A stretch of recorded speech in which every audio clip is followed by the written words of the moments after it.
Halo my friend, Assalamualaikum. Ketemu lagi dengan cerita Ricky. Kali ini AA mau ngebahas tentang surat-surat apa aja yang harus my friend siapkan dari Indonesia untuk keperluan menikah di Malaysia dengan orang Malaysia. Simak baik-baik, jangan lupa untuk like, share, and subscribe channel Cerita Ricky biar my friends menjadi tahu. Langsung aja my friends. Ini dia, surat yang pertama adalah N1. Di surat N1 ini isinya menjelaskan bahwa kamu adalah benar warga negara Indonesia. Dan di surat ini juga akan menuliskan status kamu. Apakah gadis atau jejaka atau sudah pernah menikah atau bercerai atau poligami. Surat ini didapat di desa atau kelurahan tempat kamu tinggal sesuai dengan alamat domisili di KTP kamu, my friends. Di surat ini memuat nama, tempat tanggal lahir, alamat kamu, pekerjaan, agama, dan juga status perkawinan kamu atau status kamu, apakah sudah menikah, janda, duda, gadis, ataupun jejaka. Yes, yang kedua adalah N2.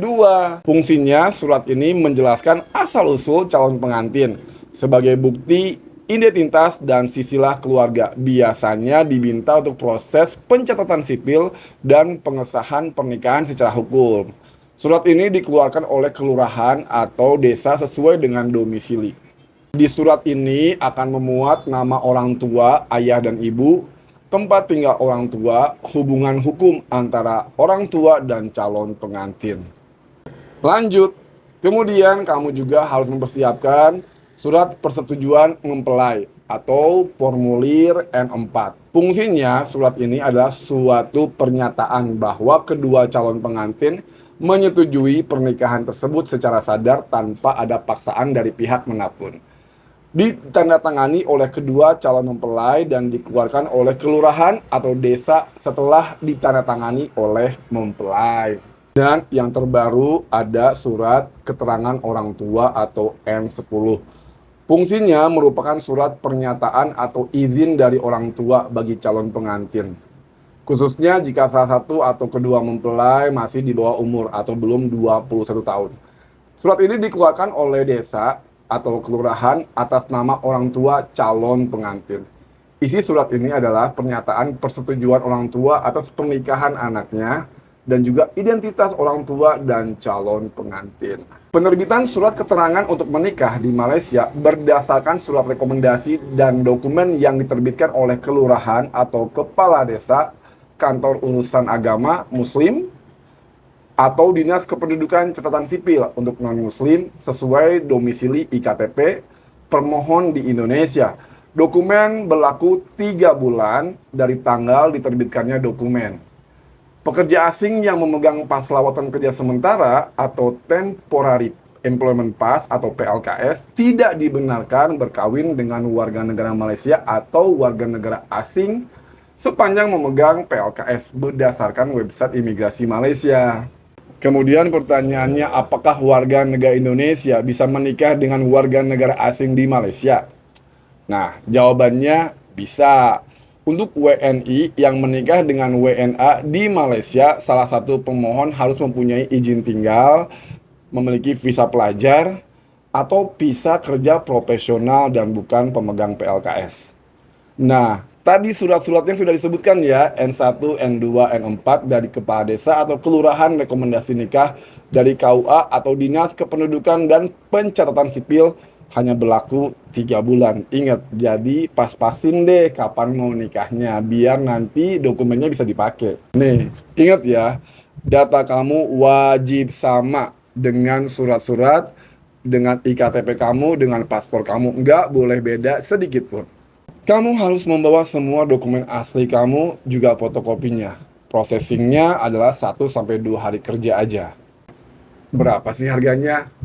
Gratis my friend. Untuk meminta surat keterangan menikah ini tidak dipungut biaya alias gratis. Gimana nih? Bermanfaat gak? Kalau bermanfaat, di like, di share, dan subscribe channel Cerita Ricky. My friendku tercinta, kalau masih bingung boleh dong tanya di kolom komentar ya. Cerita Ricky, my friends, menjadi tahu. Bagi orang Indonesia yang mau menikah di Malaysia, selain dokumen-dokumen tadi yang harus disiapkan, kamu juga harus mempersiapkan paspor kamu yang masa hidupnya lebih dari 6 bulan. Kemudian juga kamu harus masuk Malaysia dengan visa turis, bukan visa PLKS ya. Atau juga bisa pakai visa student, pelajar, ataupun juga pekerja profesional ekspatriat.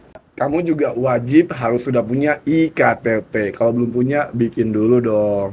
Nah, kamu juga harus minta surat rekomendasi menikah di luar negeri. Ini bisa diminta di kantor KUA untuk muslim dan juga Dukcapil untuk non-muslim.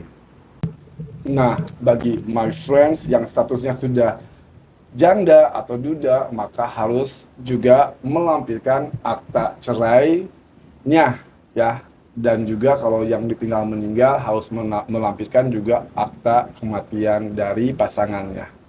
Dan buat yang poligami gimana sih AA? Bisa nggak sih? Oh tentu saja bisa. Untuk yang poligami harus melampirkan putusan poligami dari mahkamah atau pengadilan agama. Untuk wanita muslim Indonesia wajib melampirkan surat wali yang ditandatangani oleh KUA kecamatan. Nah, bagi warga negara Indonesia pemegang IC merah, persyaratan pun sama ya seperti warga negara Indonesia yang sudah saya sebutkan tadi di atas. Dan juga ada tambahan nih. Untuk muslim, melampirkan borang nikah dari Jabatan Agama Islam Malaysia. Nanti akan saya bahas mengenai prosedur dokumen untuk warga negara Malaysianya. Pokoknya kamu subscribe dulu deh. Jangan kawin, kawin, kawin.